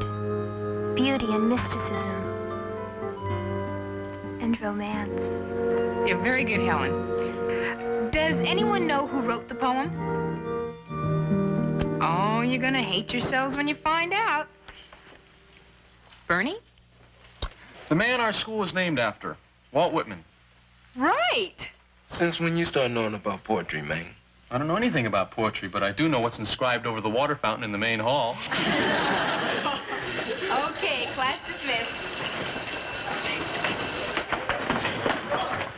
Hey, you're not only pretty, you're smart. Thank you. Helen, could I see you a minute? Oh, sure.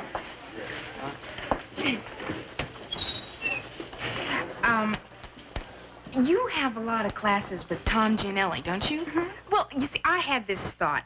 You know, this is a much tougher school academically than the one Tom came from. And I was thinking that a good student like you could really make a terrific contribution to the football team by, well, sort of encouraging him and inspiring him and helping him. If you really want to.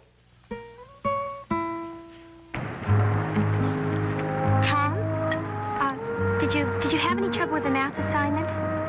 Nope, no trouble. I didn't have time to do it. Here, I had time. Wow.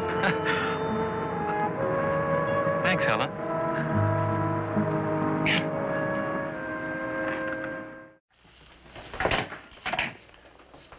Has anybody seen Liz? She's testing Tom Gianelli.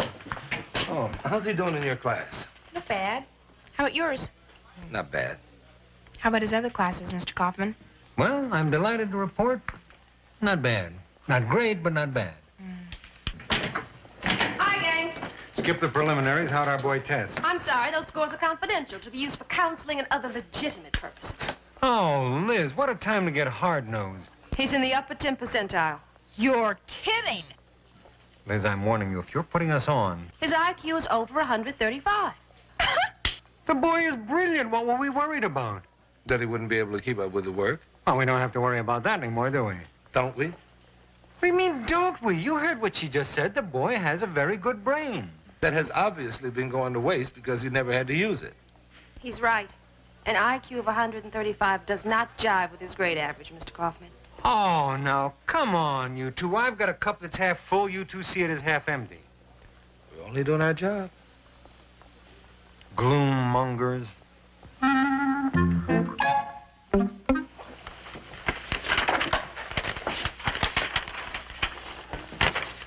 Congratulations, Helen. I got an A. You know, when one of you gets a D or an F, it means that I failed. I failed to get you to think about history. So in a way, your grades are my grades. Bernie? Mr. Dixon, would you please explain to my father how come you got a D on this test? Oh, Helen. Can I see you a minute? I'll wait.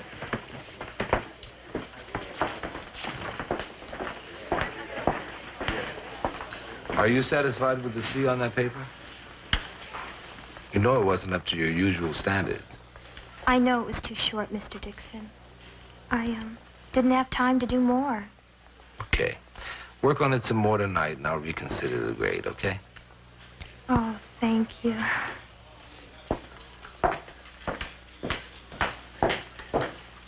Tom, can I see you a minute? Catch you later.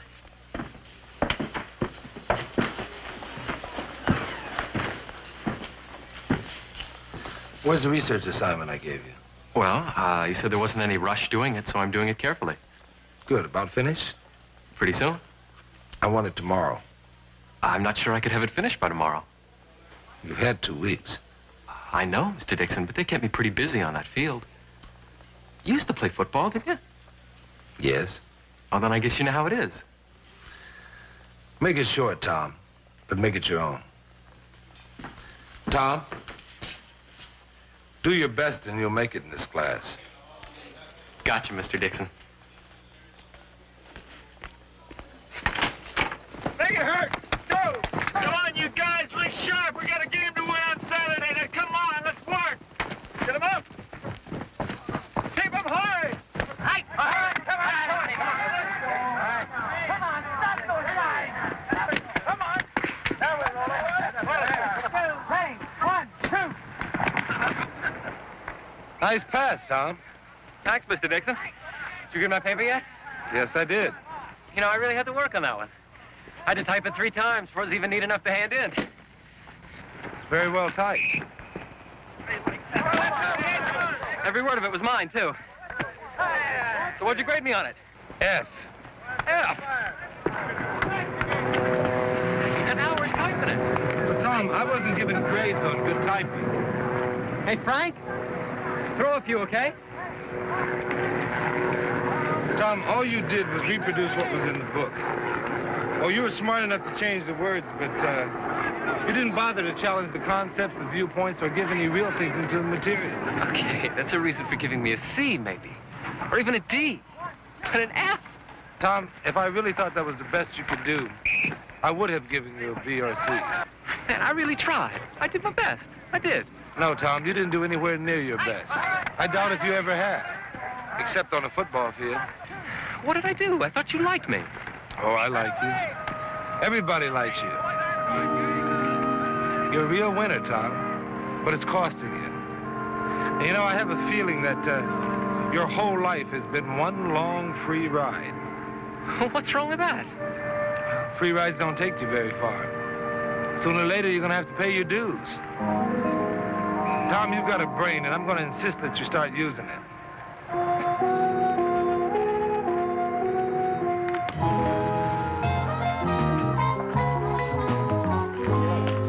Hi. Pete. One day to turn in an assignment, then you give the kid an F? What are you trying to do to me? There aren't that many Tom Gianellis in a principal's life. I'm afraid the story lost something in the translation. You see, Tom had that assignment 2 weeks before I gave him the 1 day's notice. Oh. In that case, what's that kid trying to do to me? The question is, what's he trying to do to himself? Hi. Hi. Oh, why so gloomy, Mr. Kaufman? Jitters, that's all. Routine, pre-game jitters. Oh, how's Tom Gianelli doing in your class? Great. Well, that's good. What about Helen? Oh, she's a big help to him. I know. That's what I'm concerned about. Well, what's wrong with Helen helping Tom? I mean, you want us to have a winning team this season, don't you? Oh, sure. But I've got a question. What? Why are we here? I mean, to produce winning teams or to help young people realize their full academic potential? Not too crazy about that question. Well, can't we do both? I don't think we can in Tom's case. You see, he may be a star in high school, but there's no guarantee he's going to make it as a professional. And even if he does, a professional player's career only lasts until he's about 35, and then he's through. I knew a guy in college once, and we had a name for him. It's just like Tom. We called him America's Guest. America's Guest? Yeah, a guy who makes it through life being charming, a freeloader. Now, Tom isn't a freeloader. Not yet, he isn't. But what happens to a guy when he gets used to having everything done for him? Let's face it. Are we really helping Tom Gianelli? Tomorrow we'll have a midterm oral exam covering everything that we've studied so far. How much is going to count on our grade? A lot, Jason, a lot. How come an oral quiz, Mr. Dixon? Well, an oral quiz gives me a better feedback on how much I've gotten through to each of you. And each of you will be on your own. Now, if anybody thinks that this quiz is designed to ambush you personally, well, you're wrong. Any questions? Yeah. Pam. Mr. Dixon, will suicide get you out of it? Only if you bring in a note from your parents.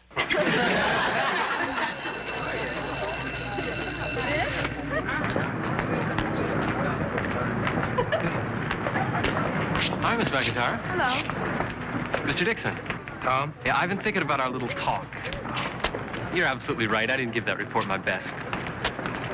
I'll do another one, okay? Nope. What do you mean? I mean, I have a lot of things to do myself, and I don't have time to read another report. The oral quiz will be enough.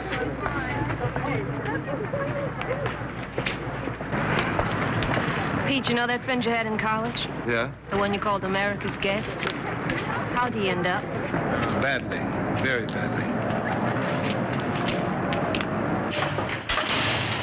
Hey, what's the matter? Oh, Dixon is really out to get me. He won't let me write another report.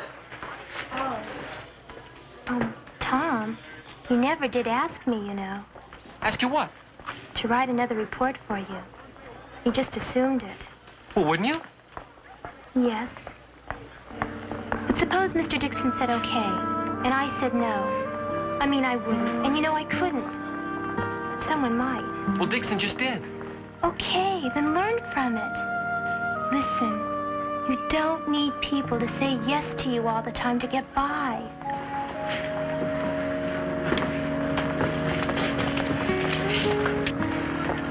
All right, suppose I told you I'm going to read that book cover to cover tonight, and I want you to quiz me at the end of every chapter.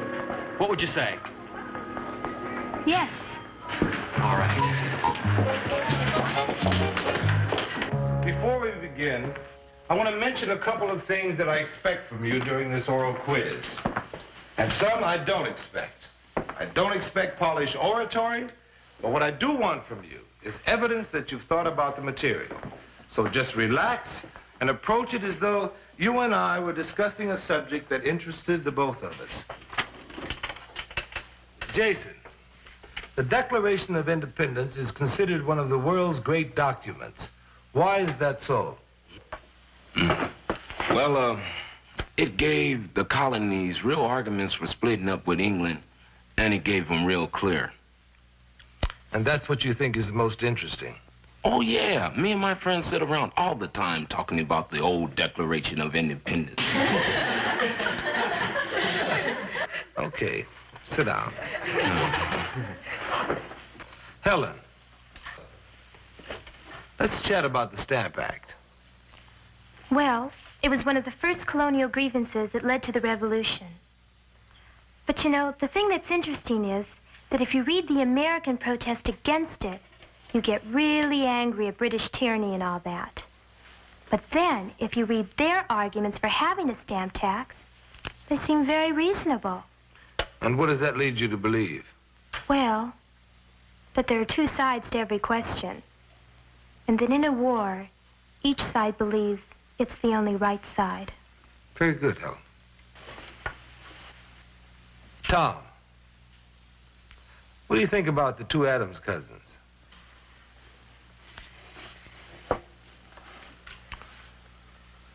John and Sam?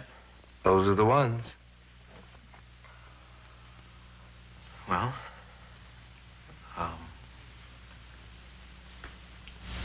John got to be president, and Sam didn't.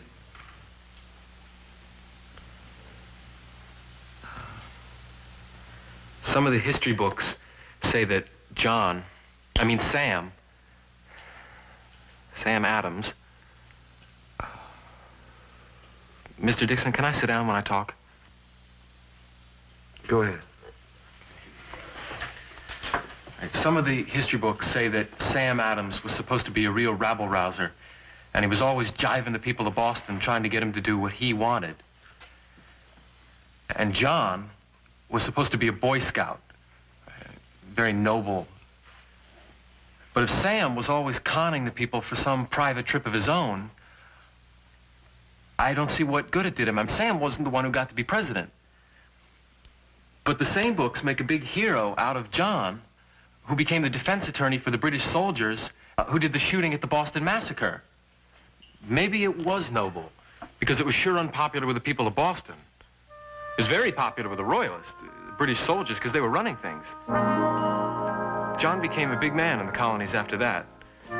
See, the thing is, even if the two cousins had different personalities, there wasn't really any difference in the way things worked out.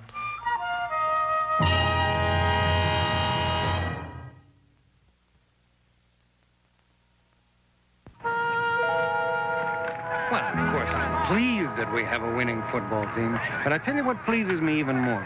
The fact that a boy like Tom Gianelli can make it as a student, all on his own, and still have time for football. I mean, after all, we're not in the business of turning out winning football teams, are we? We're here to help young people realize their full potential. I mean, that's what I'm always trying to impress on Mr. Dixon here, right, Pete? Right.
And so, after 33 years of labor, Simon Rodil had completed the towers in Watts. He built them mainly of discarded materials, junk, and rubbish. In other photos we have, if you look closely, you can actually see bits of broken glass, bottle tops, and pieces of miscellaneous metal. Bet you my mother could build 2 of those if she cleaned my room. It's very good, Pam. Some of the best work to come out of the photography club. That's the last you see, too. Every time the students get something good going, the school board shuts it down. Let's be fair, Jason. When the bond issue failed, a lot of the extracurricular activities were cut. And the photography club just happened to be one of them. Yeah, and the science club and after-school sports just happened to be number 2 and 3. All kid stuff. Yeah, when it came to tightening belts, you didn't see none of the fat cats of the establishment doing it. Jason, I admit there have been cutbacks up and down the line. But the school administration is doing the best that it can on a short budget. Hey, Mr. Dixon, what if you went to Mr. Kaufman's office and got him to open up all the doors? Then we could really find out what's going on behind the scenes. What do you think, Jack? I mean, there's no way Kaufman gonna do that. All the kids want to do is ask a few questions about costs, supplies, procedures, and things like that. Well, what do you think? Look, okay, but tell them to use a little judgment. Some of the teachers around here aren't going to be exactly thrilled about this. They know. All right, Larry. Talk to Mr. Kaufman. No chance, huh? Would you like to hear what he said? I'll tell you what he said. He said, tell those kids to keep their noses in their books and not in my business. No, it's not what he said. Oh, he's sure. He probably sugarcoated with a bunch of $5 words. Larry, he said okay. Yeah, he said, I'd like to. You jiving me? No, you can start tomorrow. Some stuff. Look, I don't mind them investigating my department. Who knows? I might even learn something. Hi, how you doing? Hi. Oh, how'd Larry feel about the good news? Oh, he was pleased, but not surprised. He knew you'd come through. It's revolutionary, Mr. Kaufman. I mean, you're going to be known throughout the entire school system as Mr. Clean. You know, I felt so positive about my decision a minute ago. Alice, you could have talked John Hancock out of signing the Declaration of Independence. All right, you guys, cool it down now. Now, Jason and Pam were in Mr. Kaufman's office, and Bernie and Jackson in woodshop, and I'll talk to Miss Beamer in the cafeteria. Now, who wants to zero in on old Dragon in the English department? Hey, let me take a shot at him. I got a score to settle with him after that Shakespeare exam. Wait a minute now. Let's not turn this thing into a revenge trip. If you want Dragon, you gotta act like you never met him before. Well, okay. Go get him, Frank. Okay, that does it. Dixon's Raiders are at full strength. Dixon's what? Dixon's Raiders. You dig like Natives Raiders. Our little leader thought that up. All right. Larry's laid down all of the basic ground rules. Now, all I ask is that you try to be fair, observant, and courteous. Plus your liquid paste, envelopes, tablets. What's this, Mrs. Please don't touch things. I'll get it for you. This is carbon paper. Do you use a lot of it? Yes, an awful lot. How much does it cost? I'll have to check my price list. Let's see. Here it is. $3.15 a box. Oh, Mrs. Wheeler, can I see you a minute, please? Of course, Mr. Kaufman. Don't touch things, please.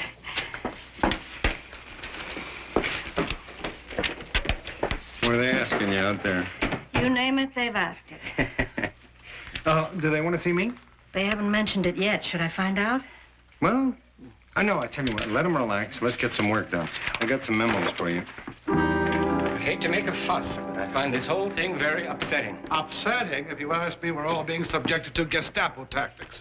And I'm not sitting still for this. Are you, Gerard? Oh, no. Absolutely not, Mr. Dragan. There's little enough dignity left in the teaching profession. Oh, how well I know. Now, if we all go into this as a group, we can stop this childish investigation before it goes any further. You're right. I mean, look at the name they've chosen. Dixon's Raiders. Obviously meant to agitate. Don't you agree, Miss Johnson? No, I don't think so. You don't? You don't think so? No, I think the name's all in fun. Besides, from what I hear, the kids have made some pretty good suggestions. Oh, really? Oh, that's interesting. Go ahead, Jason. This is the first report on Room 222, Dixon's Raiders. Location, school supply office. Official in charge, Mrs. Emily Willer. Our study team found said, office run efficient and free from influence of any special interest group. However, certain ways of buying things can be improved. Item, typewriter ribbon. You've been using red and black ribbons, you dig? You don't hardly use the red part, so buy all black ribbons and get twice the use for the same bread. Could you do without the red? Well, I suppose so. Item, carbon paper. Now, I defy them to find a carbon paper cheaper than the one I use. Oh, you're right. But in this case, we checked with business offices. They tell us it's better to use the expensive carbon paper. With that cheap stuff, you get 2 or 3 uses, right? With the expensive stuff, you can use it 16, 18 times. I'll look into it. Item, ICL copying machine. For most school needs, you can get it on with the next smaller model, saving about... Well, that's it. Why don't we break for lunch and come back right after, okay? Very good job. I'm impressed. So am I. That kills that can. I'll get some more out of the storage room. I just checked. We're out of it. No more mayonnaise either. What do you mean? It was just 6 cans in there the other day. Yeah, I know. The kids must be drinking it. Or something.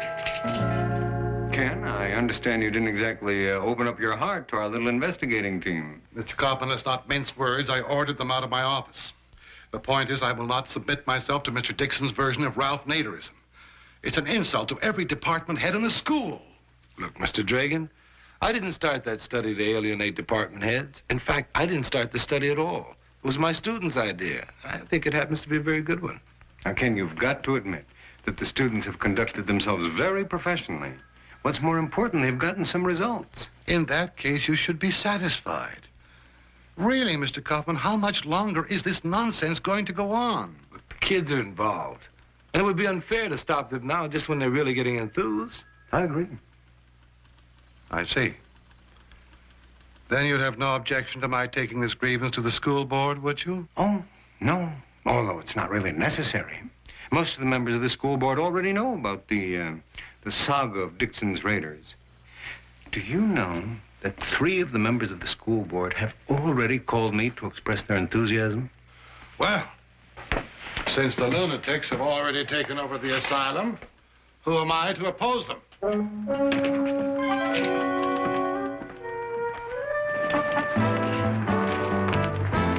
Oh, Larry, got some good news for you. I want to talk to you, Mr. Dixon. I got something to tell you. Well, what is it? I want to call an investigation off. You kidding? No, I don't want to do it anymore. Why, Larry? Because it turned out to be a lousy idea, that's all. Then, after checking with the lumber company, we found out that knotty pine costs half as much as the #1 grade fir he's been using in the wood shop, which is an annual savings of a mere $240. Hey, that's incredible. Yeah, but he's still fighting me, though, see? He says knotty pine doesn't look as good or isn't as versatile as fir. That's when I unveil the clincher that me and Jackson built. A knotty pine guitar? Naturally. Glenn Campbell, eat your heart out. Dixon's Raiders rode to town, asking what's the story. Turned Walt Whitman upside down. The rest is pretty gory. Excuse me a minute. Larry? Where's the report on the cafeteria? Oh, I haven't written it up yet. There's no problem. It checked out okay. Hey, let me ask you something. What's bothering you? Nothing. Honestly, Mr. Dixon. It's about Mrs. Beamer, isn't it? Why do you say that? Well, I can add 2 and 2. You're covering her department. You like her. Then suddenly you just drop the investigation. Did you find something wrong? There are some shortages, Mr. Dixon. Do you think she's responsible? I just can't figure it out. It just doesn't look like something she would do. Well, don't you think you owe it to yourself, to her, to find out the truth? Yeah. Honestly, Larry, you make me feel guilty. Why's that? You're always the first one to arrive and last one to leave. Oh. How's your project coming? Okay. Are you getting all the information you need? Well, if you have a minute, I'd like to ask you a few questions about the food ordering procedure in the cafeteria. Oh, I have to be a Tyler by 2. But you know where my books are, on top of my desk. Everything's in there. That's all right. I'll wait till tomorrow. Oh, tomorrow's Friday. You know how busy we are. Why didn't you do it today? Get it over with. Hope you can read my handwriting. Oh, lock up for me, will you, honey? Sure. Bye.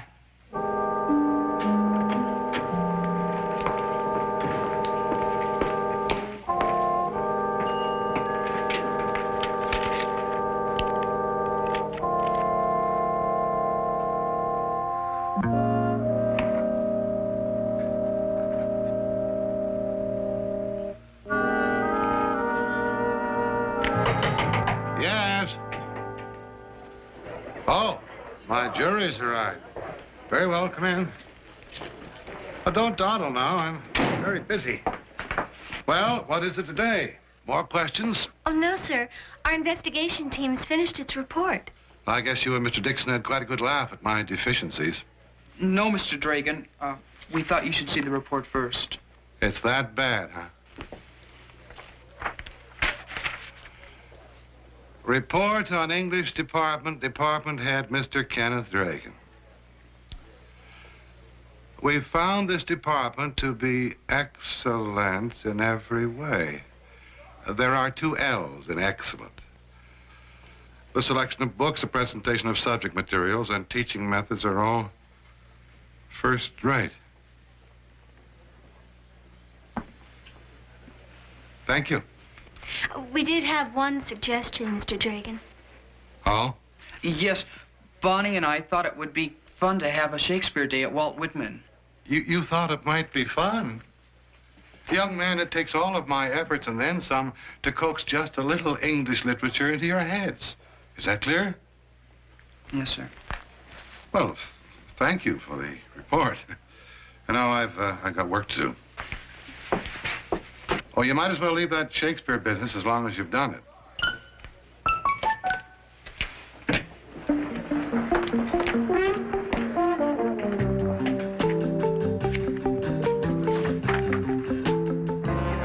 That's something I've always stood for, letting the students find things out for themselves, as long as they do it with a sense of fair play. Oh, of course. You take that Shakespeare Day idea that we worked out together.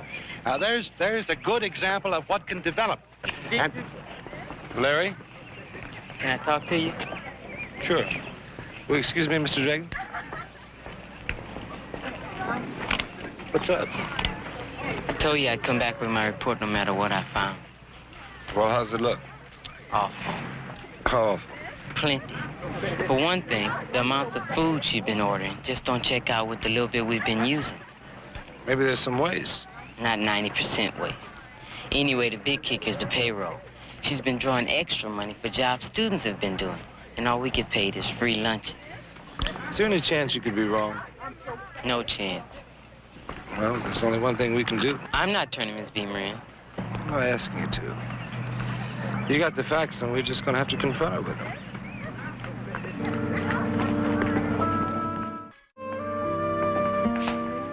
Hi, Larry. Mr. Dixon? Oh, Mrs. Beamer. Can we talk to you for a second? Sure. But if it's about today's meatloaf, I already know. Had too much garlic. No, Mrs. Beamer, it's not about the meatloaf. Larry here has something he wants to say to you. What is it, Larry? Miss Beamer, I feel real bad. Go ahead, honey. It's all right. Well, it's about the investigation. I hope I'm wrong, but it looks like things just don't check out in the payroll ledger. Oh. So you went through the payroll ledger, too? Sorry. It's all right, Larry. I suppose I always left it out because I wanted to get caught.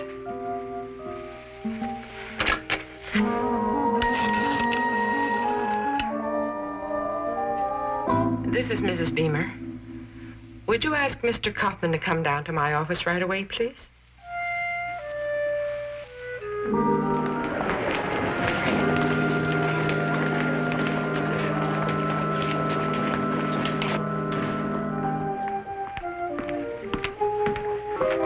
Hello. What's going on? Mr. Kaufman, I've been dishonest with you. With everyone. What do you mean? Well, Larry's done a very good job in his investigation. He's found a misallocation of funds in my books. It's too late to return the money. It's been spent. You'll find everything accounted for in here.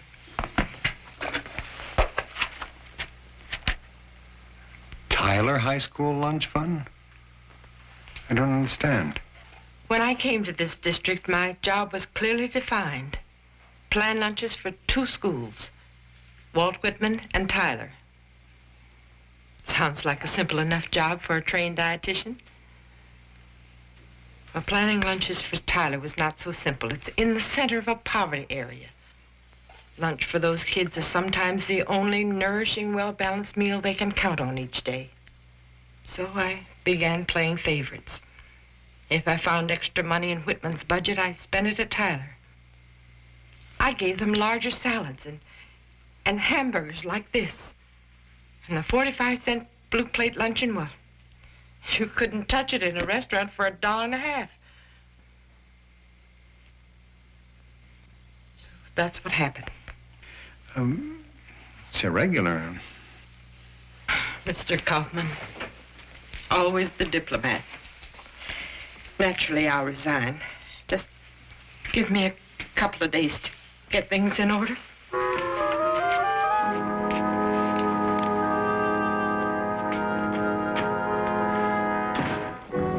Well, it looks like our good intentions didn't turn out so well, huh? I guess not. We all thought it was such a good idea. Yeah, but you know what really concerns me? That we lost Miss Beamer. Those kids are really going to feel bad when they find out. Poor Larry looks miserable. I'm sorry to disturb you, but some of the children insist on seeing you. Mr. Kaufman, we have it all figured out. One at a time. We have a way of keeping the Tyler lunch program going. The new Tyler Lunch Program Subcommittee, known as Beamer's Redeemers, have found a practical solution to the problem. Item. Dixon's Raiders investigation have figured out a total savings of $950. Item. The end result being, instead of spending the money to bring back the photo club and after-school sports, why not give it to Miss Beamer for Tyler? Well, that's a good start. You kids are willing to take the money from your own activities for the Tyler Lunch Fund?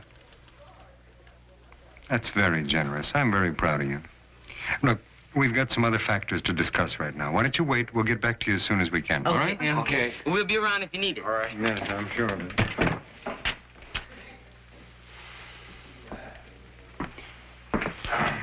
What do you mean, other factors? Well, moral factors. I mean, Mrs. Beamer was falsifying those books. You mean like robbing Peter to feed Paul? Whatever you want to call it, the fact remains she was disregarding school regulations. Now, the way I look at it, I've got 2 choices. Either I go to the school board, or I don't go to the school board. Mr. Kaufman, which choice are you going to choose?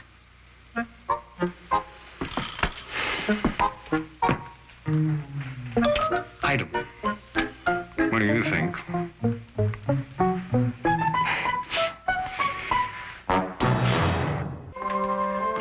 With the savings the kids turned up, there should be enough left to finance your lunch program. Tonight I can keep everything out in the open. No more secret ledgers, okay?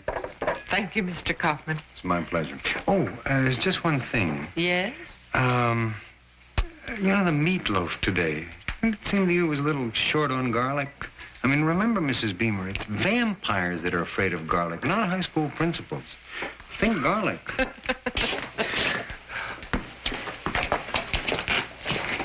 Oh, Miss Kaufman, I just want to say that Dixon's Raiders appreciate, the way you handle things.